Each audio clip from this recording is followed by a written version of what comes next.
Uma boa tarde a todos. Hoje estamos dando sequência ao nosso estudo do Evangelho segundo o Espiritismo. Estamos estudando o capítulo 5, Bem-aventurado os aflitos. E hoje nós vamos falar no item 21. Você que tem o Evangelho, vai lá depois, vai ler, vai compreender melhor. Vamos tratar então das perdas de pessoas amadas, ou seja, dos entes queridos, e também das mortes prematuras. Primeiramente, nós devemos pensar um pouquinho o que é perda. É um termo impróprio para nós que acreditamos na vida além da morte física, né? Porque nós só perdemos o que possuímos. Agora, a vida não é nossa, é de Deus. Então, é uma separação, uma breve separação temporária. É isso que a gente tem que entender. Tudo que temos aqui é um empréstimo de Deus. Pensem nisso com carinho. E por que a dor da perda? Naturalmente, primeiramente, nós sentimos muito a ausência física daquele ser amado que deixou de estar conosco. Então, sente saudades da convivência diária. Muitas vezes também falta-nos o suporte emocional, suporte material e financeiro. Quantas pessoas morrem alguém que mantinha o lar e de repente as coisas ficam mais difíceis. Então tudo isso faz parte daquela perda, aquele sentimento, daquela angústia que nos toma de vez em quando, né? E também, quanto mais nós tivermos o sentimento de posse, como se fosse nosso, aquele ser é nosso, nós mandamos, meu. Não é, gente, a gente tem que entender. Porque o sentimento de posse, porque nós julgamos que aquele ser amado é nosso definitivamente. E não podemos pensar assim. O apego a pessoas e coisas é uma tragédia que realmente potencializa o nosso sofrimento. Então, o que a doutrina espírita traz para nós? Pensar bem.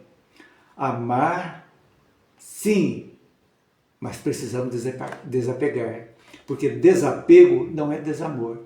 Vamos curtir hoje bem a convivência que temos, sabendo que um dia um de nós vai partir para o mundo espiritual.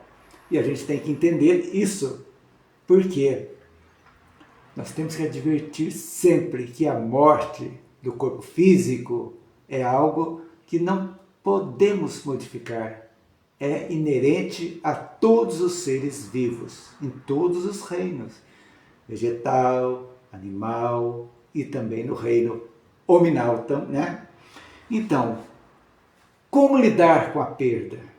É algo, porque a dor é real, legítima, permitida e compreensível. Isso quer dizer, vamos sim sentir, vamos derramar lágrimas, não de revolta, mas de saudade, mas ao mesmo tempo dando aquela sensação que as nossas lágrimas estão mandando luz para aquele ser que amamos tanto, que está num outro plano agora. Então a gente, como nós não podemos mensurar quanto tempo essa dor vai existir. Mas nós temos que ver que tem uma passagem lá do Velho Testamento, no Eclesiastes, que vai falar sobre o tempo para tudo. Tudo na vida tem um tempo. Tempo para sorrir, para chorar, para plantar, para colher. Tudo tem um tempo necessário, ou seja, um ciclo que existe. E lógico, tem aqueles gatilhos da dor que vai, assim, no começo vai doer muito, tais como as datas especiais daquele ser, que já partiu, aniversário, reuniões familiares, reunião de Natal, com muitos daqueles que já não vão participar mais, porque já estão no outro plano, e vão nos causar impactos. Então, é algo natural. Agora, nós não podemos cristalizar a dor, ficar indefinida essa dor ad eterno. Isso aí torna-se um masoquismo até, um sofrimento que não vale a pena, porque a dor e o desequilíbrio, né, faz mal ao espírito desencarnado. Quanto mais nós lamentarmos, dizer, por que você não está aqui comigo? Você precisava estar aqui, tudo isso o espírito está sentindo de lá. E é uma coisa muito interessante. As pessoas pensam que obsessão é só do espírito desencarnado para o encarnado. Não. Existe obsessão também do encarnado para o desencarnado. Quando revoltamos, quando lamentamos, não concordamos com a morte física, nós estamos perturbando o nosso ser amado, que vai ficar desesperado do lado de lá, de preocupação, porque os laços não tem fisicamente, mas estamos ligados, ou pelo ódio ou pelo amor. Então isso existe sempre, precisamos pensar nisso, tomar muito cuidado. Então a gente tem que, o luto temos que vivenciar sim. Não podemos que a dor se torne doentia, sem final, né? Então, vivenciar o luto. Como o luto tem várias fases, a revolta, até chegar na aceitação. A aceitação é ver que aquilo que a pessoa não está fisicamente conosco, mas vai estar em espírito. E a melhor coisa que fazemos, a melhor oração que nós fazemos para alguém querido que partiu, é desejar, agradecer pelo tempo que convivemos juntos, mandar luz, externar amor, gratidão. Isso tudo ameniza, vai amenizando. Esquecer jamais. Quem ama nunca esquece. O amor nunca acaba. Apenas muda de plano. Porque aqui é o mundo temporário, o mundo definitivo é lá, no mundo espiritual. Então a gente tem que entender isso. Algo vai doer, vamos sentir a falta física, tudo bem.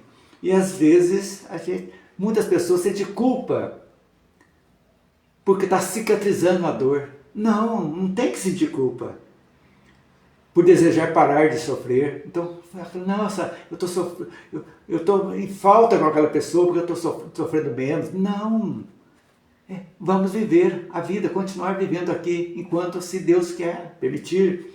Então, como curar essa dor lacinante às vezes que nos toca?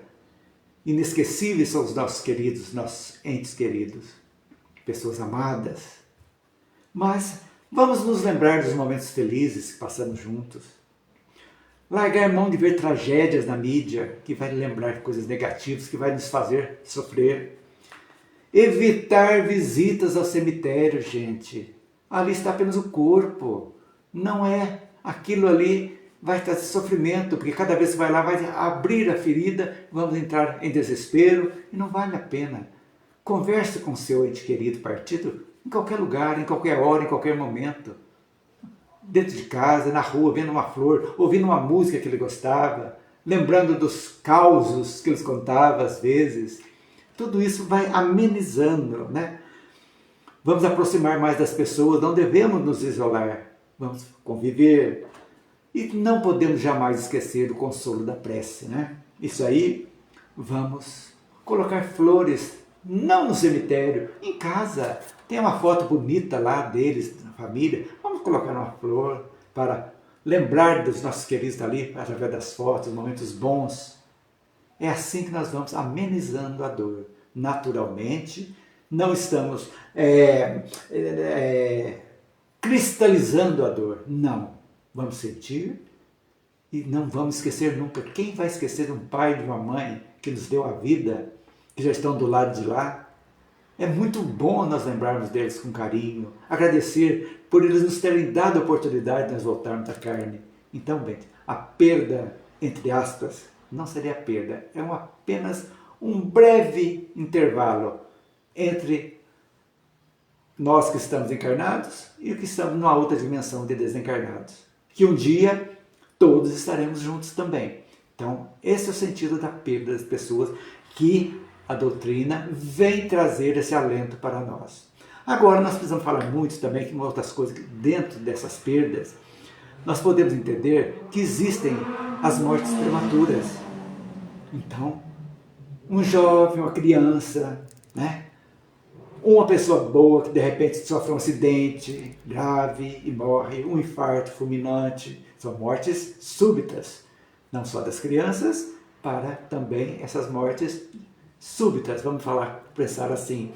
Então, crianças, jovens, muitas vezes nos parecem injustas. Como essa criança não fez nada e perdeu esse jovem no flor da idade? A gente escuta muito quando vai em velório. Mas quem somos nós para julgar? Aquela criança ali, aquele jovem, é um espírito velho, que já viveu muitas e muitas vezes, e às vezes vem com o objetivo de ficar pouco tempo.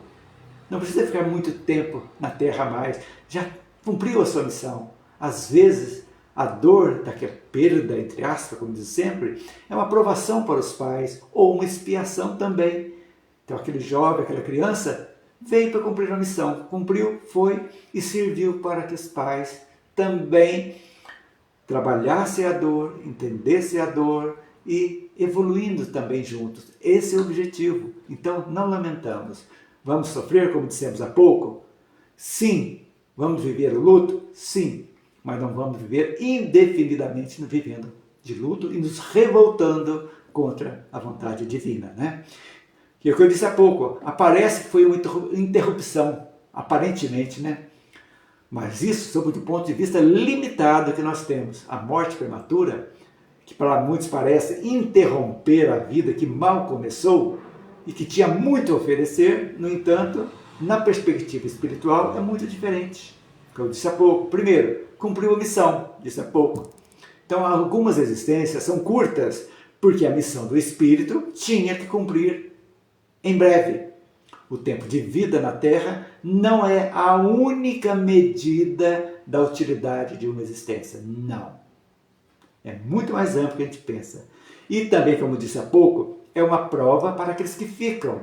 Os pais, os irmãos, os filhos, os irmãos, né? Principalmente numa família pequena, uma criança vai, tudo aí. É uma prova, porque a morte prematura também pode ser uma provação ou uma expiação dolorosa para os pais e familiares, para testar a sua fé, a sua resignação e a sua capacidade de amar incondicionalmente. O amor vai continuar, aquele filho que já partiu, cumpriu a missão, vamos encontrar um dia, vamos amá-lo do mesmo modo, como se estivesse aqui, sempre enviando toneladas de luz para eles, de gratidão, de luz, de amor, de carinho, de tudo isso vai dar-nos alento. Isso é muito importante, né? Então essa aprovação pode ser necessária para o progresso espiritual daqueles que ficaram também. Fé, resignação, compreensão, tudo isso faz parte da nossa existência.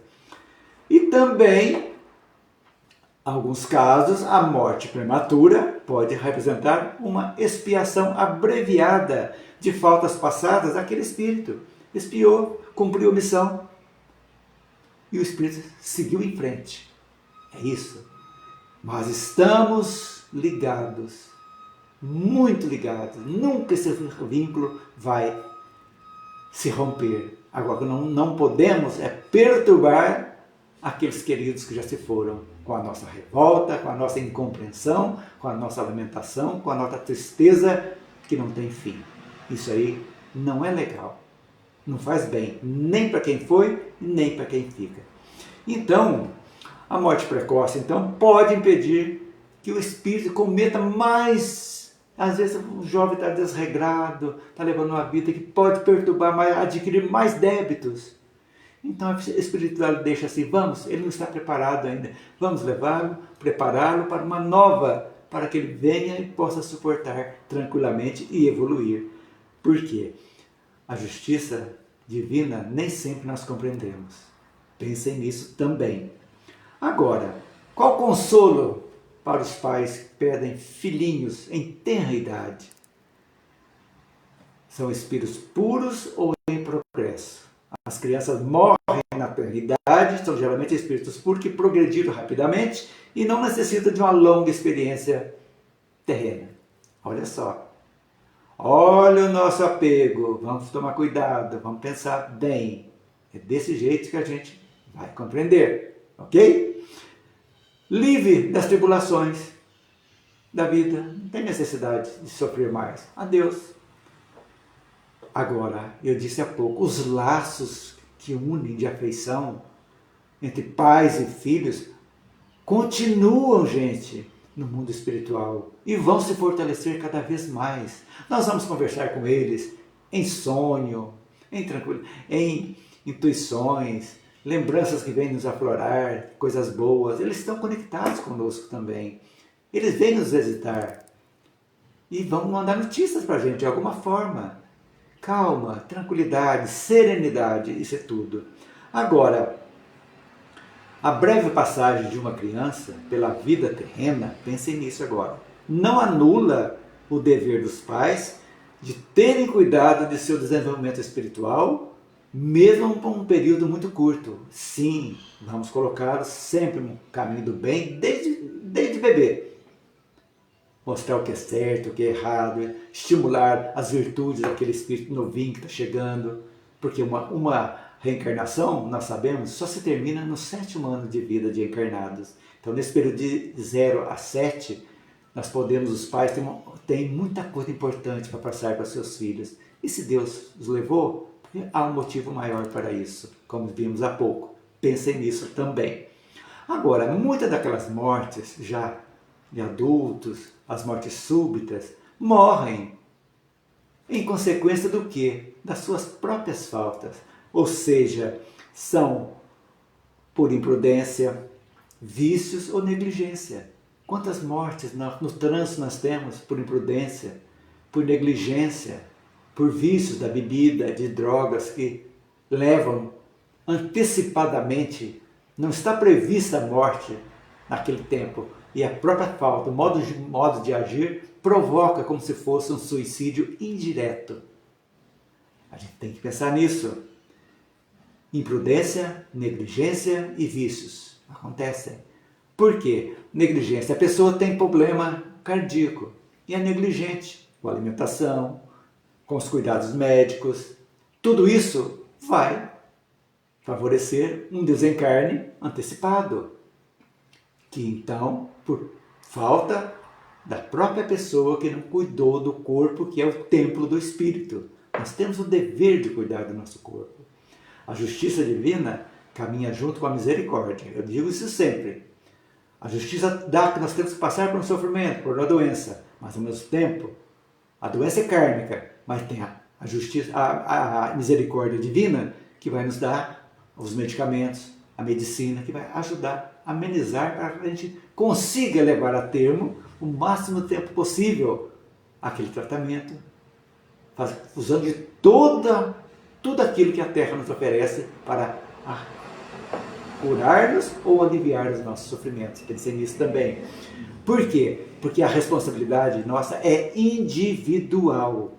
Cada um é responsável pelas ações e pelas suas consequências. Não podemos esquecer disso jamais. Somos responsáveis. Se eu já tenho um problema cardíaco, eu abuso da vida, das bebidas, das comidas, da intranquilidade, daquele desespero de trabalhar e não repousar, porque precisa ganhar dinheiro, ter, vai abreviar. Então, tudo isso aí pesa também nessas mortes súbitas. E também, muitas mortes súbitas já são programadas, que não tem nada disso, mas são programadas. Por quê? No mesmo ato das divinas coisas, cumpriu a missão, chegou no momento, vai embora. Faz parte do nosso planejamento reencarnatório também. Mas o Evangelho traz para nós devemos cuidar do corpo e do espírito. Os dois são entrelaçados, são ligados pelo nosso perispírito, para que a gente possa pensar sempre, cuidar do corpo, da nossa mente, para que nós possamos viver, sim, enquanto assim foi permitido para nós, cuidando de nós, não é verdade? Então, essa mensagem desse item da perda, das mortes prematuras e a perda de pessoas amadas, o que esse Espírito traz para nós? O que ele oferece para nós? Uma perspectiva consoladora sobre a perda de pessoas amadas e também das mortes prematuras, lembrando-se da natureza temporária dessa separação, da continuidade da vida no plano espiritual, dos propósitos educativos e expiatórios do sofrimento e da justiça divina que governa todas as coisas. Lembre-se, um dos atributos de Deus entre vários atributos, está um fantástico, que é justiça, justiça e bondade. Então, ele jamais privilegia alguém em detrimento de outros. Não. Ele é equânime, justiça para todos, bondade para todos. Nos dá sempre oportunidades, sempre de recomeçarmos. Não nos julga e não nos perdoa. Não nos condena ao fogo eterno, como dizem certas religiões. Não. Nós somos seres pensantes, que temos 3 leis que nos regem. É a lei do livre-arbítrio, a liberdade de escolha, que vai gerar a segunda lei, a lei de causa e efeito, que é a responsabilidade individual, ou seja, somos responsáveis por tudo que pensamos, falamos e agimos. Vão ter consequências boas ou más, de acordo com aquilo que fizemos. Feito isso, nós vamos compreender a nossa estadia aqui na Terra. Então, justiça divina plena, não podemos esquecer disso. E vamos aprender também, essa mensagem nos dá a respeito da fé, da resignação e a compreensão das leis espirituais, que são apresentadas como os caminhos para mitigar essa dor e encontrar a paz nessas experiências dolorosas que todos nós hoje passamos, estamos passando ou ainda iremos passar. Pensem nisso, porque um dia nós estaremos desencarnados. E se os nossos familiares estiverem revoltados, incompreendidos, nós, agora encarnados, vamos sentir essa tristeza lá do lado de lá, que vai impedir o nosso avanço espiritual. Então, vamos vivenciar o luto, faz parte, vamos vivenciar, mas tem um momento que vamos recomeçar a nossa existência na Terra, com calma, com fé, com resignação, não esquecendo jamais daqueles queridos que se foram, mas também compreendendo que eles cumpriram a sua missão, ou para ele ou para nós também. Então vamos aceitar que não podemos nos apegar, devemos amar sim, incondicionalmente, amor ágape, incondicional, aquele amor abrangente, mas nunca aquele apego, ele é meu é minha. Não, isso não existe. Ninguém é de ninguém. Então vamos pensar nisso. Vamos cuidar da nossa vida com carinho, dedicação, vivendo um dia de cada vez, com muita alegria, gratidão. E a hora que chegar, que nós estejamos com a nossa mala pronta. Eu já disse em algumas palestras aqui, mala pronta é a limpeza do coração, sem mágoas, sem ressentimento, sem inveja, sem ciúme, ser mais tolerantes, aprendendo a eficácia do perdão, o dado como pedido. Então tudo isso aí é a nossa mala, é a única mala que nós vamos levar. Dinheiro, as coisas, não vão nos levar. Vai ser às vezes objeto da nossa perdição. Então essa é a mensagem que eu trouxe para hoje, do estudo do Evangelho segundo o Espiritismo. Com carinho, gostaria que vocês lessem o livro, vocês vão entender agora essa mensagem, é pequenininha, e que se vocês gostarem, eu gostaria que vocês compartilhassem mais com mais pessoas. Tem muitas pessoas sofrendo muito por perda de entes queridos, mortes prematuras de crianças. Mandem essa mensagem, compartilhem o máximo possível. Ela também vai estar no meu canal do YouTube. Compartilhem também. Vamos ajudar as pessoas a terem paz, para que com fé e resignação possam seguir adiante, olhando para frente, sendo o passado apenas um parâmetro, o futuro sendo construído hoje. Então, vamos construir nosso futuro hoje. Um grande abraço, um beijão para vocês e até a próxima semana com o nosso estudo do Evangelho segundo o Espiritismo. Um grande abraço.